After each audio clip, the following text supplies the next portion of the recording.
sky me, where brains go to broadcast.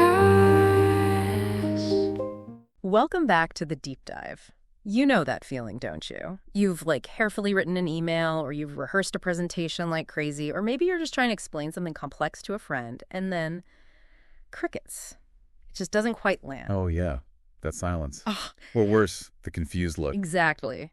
The message gets lost or misunderstood, and it's so frustrating, right? Because you put so much effort in. Well, today we're diving deep into exactly that challenge, audience awareness. And this whole deep dive, it's custom tailored for you, pulling the most actionable insights from expert sources to help you make your message actually connect every single time. And you've really hit on something fundamental there.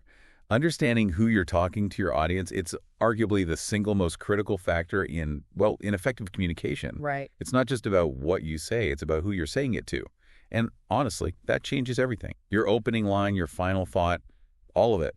Okay, so knowing your audience, our sources for this deep dive, they make it absolutely crystal clear.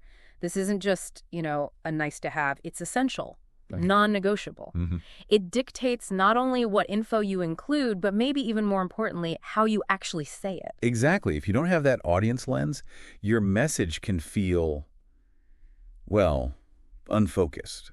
Or even completely off, inappropriate for the situation. Yeah, I can see that. It really shapes your tone, your content choices, even the specific words you pick right from the get-go. I sometimes think, okay, if I'm just writing a paper for my professor, isn't that audience just one person? Pretty simple. Or there may be hidden layers even there in what seems like a straightforward scenario, things we should be thinking about. That's a great question. And our sources really highlight this even in a classroom setting. Yeah. Your audience isn't always singular. Okay. Sure, your instructor is usually the primary audience, definitely. Yeah. But some assignments, they're actually designed with a secondary audience in mind. Could be an expert in the field, maybe the general public even. And look, even when it is just your instructor, you still need to tailor things. Right. You might need to show off your critical thinking skills or use a very specific academic style they expect. So it's never just writing to one person without thinking about how they expect you to write. Okay, so given how absolutely fundamental this is, audience awareness, it makes me wonder, when exactly should you start thinking about them? In the writing process. Is it step one? Or is it maybe a bit more nuanced? It's interesting, maybe a bit counterintuitive. Our sources actually suggest that while it's super crucial, it isn't necessarily the very, very first thing you should focus on. Really? Yeah. Apparently, if you worry too much about accommodating an audience right at the beginning, it can actually sort of stifle those really important early stages of just getting ideas down. Okay, makes sense. So the recommendation is do some initial research, maybe some pre-writing first. Get knowledgeable, feel confident about your topic. Then once you've got that solid foundation, that's the time to really think, okay, how do I make this interesting and significant for these specific readers or listeners? All right, so you've done your homework, you feel good about your topic, and now you're ready to tailor it. How do you actually analyze the audience? I mean, you can't just guess, right? No, definitely not guessing. Our sources give some fantastic guiding questions for this. Really helps you pinpoint who you're talking to. Okay, what? Well, first, how much does your audience already know about this subject? This is huge. It tells you how much background you need, right? Which terms you might need to define, whether your tone should be super academic or maybe a bit more familiar. That makes total sense. You don't want to bore experts with basics or lose beginners with jargon. Precisely. Then next question. Yeah. How does the audience feel about your topic? Are they skeptical? Maybe even biased against your point of view? Good one. If they are, you'll need to be smart about persuasion. Maybe find some common ground first before you dive into your main arguments. So sort of ease them into it. Yeah, exactly. Then third, what new information can you actually provide them? Think about why this topic matters to them. What do they stand to gain? Right. Can you motivate them to think differently? Or maybe even take some kind of action. So it flips it from what I want to say to what they need or want to hear. You got it. And finally, what's your relationship with the audience? Are you giving orders, making suggestions, offering advice? Your tone might be way more personal with a peer, right? But if you're the authority figure, you need to sound sure of yourself. Or if you're the subordinate, you need to show respect.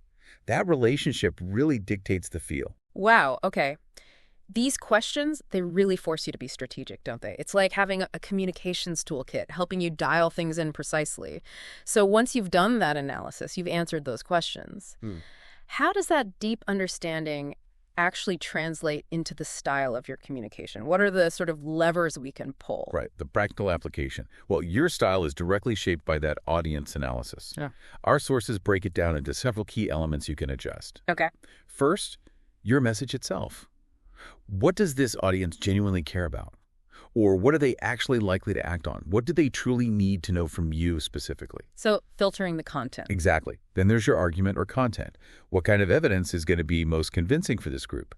Would they connect with a personal story, or would they just find that distracting? Your word choice is critical too. Should you use jargon, slang, formal words, informal ones? What about contractions, yay or nay? Lots of choices there. Definitely.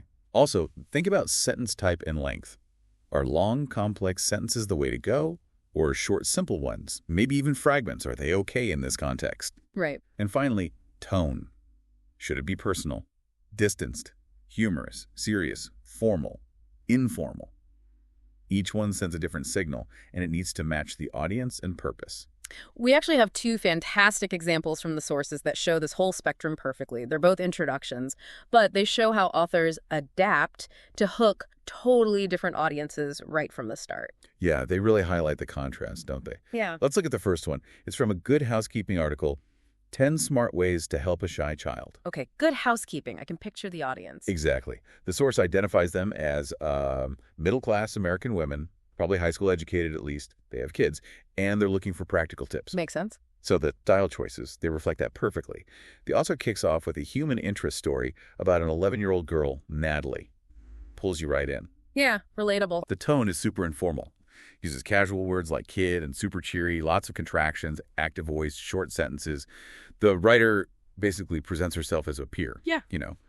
Like a friend giving advice over coffee. Got it. Now, the other one. Totally different world. It's from a scholarly journal, Computers and Electronics in Agriculture. The article is called An Ambulatory Physiological Monitor for Animal Welfare Studies. Right. Sounds academic. Oh, yeah. The audience here is clearly fellow researchers, specialists in that specific field, and the style choices. Completely different. How so? The introduction uses this impersonal voice, like data must be collected. It's packed with technical jargon, stressors, and acronyms like ECG, EMG, EEG, with no immediate explanation needed for that audience. Assuming knowledge. Exactly. Yeah. And the sentences, they tend to be really long, lots of modifiers. The very first sentence has something like 26 words between the subject and the main verb. Wow. That contrast couldn't be clearer, could it? It really drives home that it's not just what you say, but how you package it. It's like they're speaking different languages almost. What brings us to, I think, one of the trickiest parts for anyone trying to apply this. This is where it gets really practical for you listening. One of the absolute trickiest bits of audience awareness is figuring out how much detail to give. Yeah. How much explanation is enough. Or, maybe too much. It's a constant balancing act. It really is a total balancing act. You want to show, your stuff, obviously, but different assignments, different fields, they just have different expectations. Right. And there's a crucial point from our sources here. When you're writing academic papers, try treating your instructor as an intelligent but uninformed audience. Intelligent but uninformed. Okay. It helps you actually explain things clearly, rather than just assuming they'll connect the dots or fill in the gaps for you. Because they might not, or they might fill them in wrong. That's really helpful. And what if, the assignment doesn't say who the audience is? Our sources suggest imagining your classmates reading the paper. That feels like a super practical tip. It is. And the type of assignment itself gives you clues, too. If you're asked to, say, summarize something, you'll naturally include more examples, more details. But if the task is to interpret or analyze, then your explanation of the source material needs to be more focused. You don't want to spend more time just describing the examples than on your actual analysis, right? Okay, so how do you actually test if you've hit that sweet spot, that right level of explanation? It's so hard to judge your own work sometimes. Oh, notoriously hard. Our sources offer a really concrete strategy for this. Get someone else to read your rough draft. A friend, a classmate, maybe a tutor. Okay. And tell them not to worry about proofreading, just focus on understanding. you'll probably get one of three kinds of responses. Right. What? Well, first, if they have tons of questions about just what you're talking about, you probably need to explain more. Like if you wrote about piranhas and they ask, wait, what's a piranha? Why should I care? How do I spot one? Those are big gaps you need to fill. Okay. Use more basic info. Exactly. Second scenario. They seem confused, but they don't necessarily need more examples or facts. They might ask something like, are there piranhas in the lakes around here? That suggests it's not missing facts, but maybe a lack of clarity in how you explain things. Ah, so the explanation itself is muddy. Precisely. And third, if they look bored, maybe their eyes are glazing over, and they can repeat back way too many details. You've probably explained too much. Guilty. I've definitely done that. Especially with topics I'm excited about. We all have. And here's the kicker. Sometimes giving too many details isn't just boring. It can actually be confusing. Really? How so? It leads us to that classic forest and trees metaphor. If you give the reader nothing but trees, just endless details, facts, examples they can't see the forest, they miss your main point, your thesis. Okay, lost in the weeds. Exactly. But the flip side is also true. If you just give them this big, grand forest, your main idea, but no trees, no proof, no supporting details, they won't know how you got there. They won't buy it. Makes sense. So an overgrown forest of details can actually obscure your point just as much as having too few. The goal is for the reader to basically say, nice forest, and wow, those trees really help me see it clearly. Nice forest, nice trees. I like that. Okay, so our deep dive wouldn't really be complete if we didn't talk about the rich diversity of our society, right? Absolutely critical. Because truly effective communication, it means addressing your audience not just accurately and clearly, but also, in a socially acceptable, professional, and respectful way. It's about being inclusive. It's a huge layer of audience awareness, and getting it wrong can completely undermine your message, no matter how good the content is. So what do we need to keep in mind? Well, first, you have to recognize your own cultural filter. We all have one, right? Formed by our class, gender, generation, religion, education. It shapes how we see the world. Yeah. And sometimes it can stop us from understanding different backgrounds. Be aware of your own biases. Exactly. And related to that, avoid ethnocentrism. That's the assumption that your own culture's values, customs, or beliefs are somehow superior. It's instantly alienating. Right. Like assuming everyone thinks capitalism's the only good system. Precisely. Don't make those assumptions. Also, when speaking, be aware of gestures. This is interesting. Different gestures mean different things across cultures. Oh, yeah. Like what? Well, eye contact, for instance. In North America, it's generally seen as a sign of respect, of honesty. But in places like Japan or Korea, direct eye contact can actually be seen as intimidating or disrespectful. Wow, okay.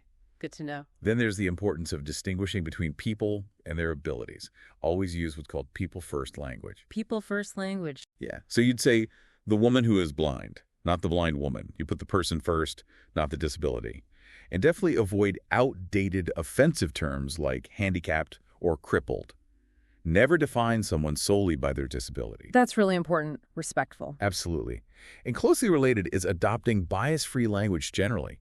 Biased language privileges one group or excludes others. Like what kind of things? Like using terms such as flesh-colored, when that only refers to certain skin tones, or unnecessary gender identifiers, like saying the male lawyer or the female doctor, when gender isn't relevant. Just say lawyer or doctor. Exactly. Don't bring up sex, gender, ethnicity, religion, disability, physical characteristics, unless there's a genuine sufficient reason to do so. Okay. This also means avoiding sexist language and gender-specific terms. Use gender-neutral words like police officer instead of policeman, or chairperson instead of chairman. Common sense, really, when you think about it. It should be. And finally, maybe the broadest point is to acknowledge issues of oppression. You need to make sure your language doesn't carry a negative bias or stereotype any group, even unconsciously. How does that play out? It means being aware of potential racism by recognizing diverse cultural perspectives. Avoiding heterosexism, don't just assume everyone is heterosexual or in a heterosexual relationship. Challenging ageism, avoiding stereotypes like old people are feeble or teenagers lack wisdom. And avoiding sexism, like the old stereotypes of females are emotional, men are logical. It's all about ensuring your message is respectful and accessible to everyone. That's a really powerful checklist. It underscores that being a truly effective communicator means being respectful and inclusive of everyone you're trying to reach. It's not just about clarity, it's about connection. Like I said, you've done all this work. You've written something. You've kept your audience firmly in mind. You've tried to be inclusive and use the right level of detail. But how do you know? How do you know if you've actually succeeded? It's so hard to read your own work objectively, isn't it? Oh, it absolutely is. It's one of the biggest challenges for writers. We tend to read our own stuff quickly, maybe skim over parts, because deep down, we already know what we meant to argue. Right, you fill in the gaps automatically in your head. Exactly. And those are precisely the gaps that will confuse your actual reader who doesn't have that inside knowledge. But our sources offer a couple of really powerful strategies to help you step back and read your draft almost as if you're seeing it for the first time, like someone with no previous knowledge. Okay, I need these. What are they? The first one is maybe the simplest, but honestly maybe the most effective. Take a break from your work. Seriously. Step away. Yep. Go for a walk, take a nap, maybe even leave it overnight. If you can, take a whole day off from it. This lets you come back with fresh eyes. That makes sense. And it really highlights why trying to write something the night before it's due is just, well, it's setting yourself up for difficulty. You don't get that crucial distance. Okay, so distance is key. What's the second strategy? The second one is to outline after writing. Outline after. Isn't outlining usually the first step? Often, yes, for planning. But this is different. Once you have a complete draft, go through it paragraph by paragraph. For each paragraph, just jot down its main point, in order. Okay. Then, look at that new outline you've created from the draft. Does it flow logically? Does it actually reflect the argument you intended to make? Are there any paragraphs where you struggle to find just one main point? That might be a sign it's trying to do too much or it's unclear. I see. It forces you to slow down and look at the structure from the reader's perspective? Exactly. It helps you see if the trees are actually forming the forest you intended. And, as a bonus, reading that closely often helps you catch sentence-level errors, too, things you might have skimmed over otherwise. So what's the bottom line here? What does this all mean practically? It sounds like the more effort you put in upfront, anticipating the audience, making things clear, the less work they have to do to understand you. That's precisely it. And if we circle back to that instructor example we used earlier, when you do this work, when you anticipate their needs, explain clearly, structure, logically, your instructor doesn't have to struggle to fill in gaps or decipher your meaning. They're far more likely to follow your argument, understand your points, and, appreciate the brilliance of your insights. Makes perfect sense. Less work for them, better result for you. Okay, so today we really took a deep dive into audience awareness. We uncovered why it's basically the bedrock of effective communication. How to actually analyze your audience, how to tailor your style, how to get that explanation level just right, the importance of embracing diversity and inclusivity. Crucial. And even some tricks for reading your own work with fresh eyes. Which raises, I think, an important final thought. Yeah. If every piece of communication we create, whether it's written down or spoken out loud, is fundamentally an attempt to connect with another mind, Yeah. how might consciously applying all these insights we've talked about, really thinking about the other person, how might that not just improve your ability to, deliver information effectively? But maybe also deepen your capacity to truly understand and engage with the people around you in pretty much every conversation you have. That's a great question to leave us with. Food for thought. Thank you for diving deep with us today. We really hope you feel better informed and ready to communicate with more confidence. Cascade me where brains go to broadcast. Cascade me, knowledge speaks, tuition sleeps.